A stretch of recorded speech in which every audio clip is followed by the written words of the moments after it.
C'est la rentrée, vous trouvez le monde encore plus fou qu'en juin. Nous aussi, bienvenue sur Aimons l'info. Et si, pour prédire les futures flambées de Covid-19, il suffisait de surfer sur le web, une équipe de l'hôpital général du Massachusetts à Boston a constaté qu'il y avait un lien entre l'augmentation des recherches Google portant sur la perte du goût, de l'appétit ou les diarrhées et une augmentation importante des cas d'infection au coronavirus dans un endroit donné.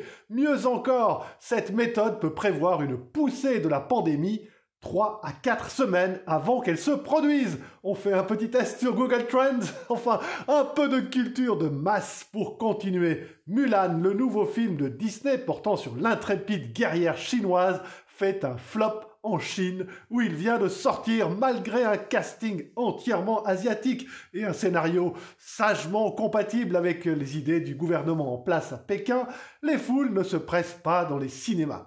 Selon les analystes, le long métrage pâtit justement de son côté gentillet, alors que les films de super-héros avec leurs histoires torturées et complexes fascinent le public local. Par ailleurs, depuis plusieurs années, il ne suffit plus de quelques acteurs chinois pour assurer le succès d'un blockbuster, plus que c'est devenu la norme dans les méga productions asiatiques qui trustent le marché.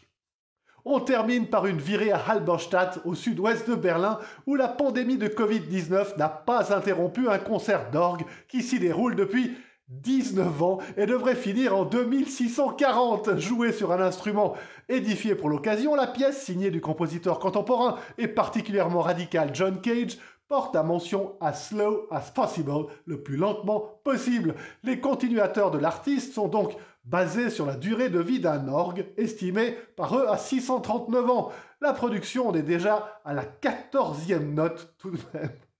Allez, prenez bien soin de vous.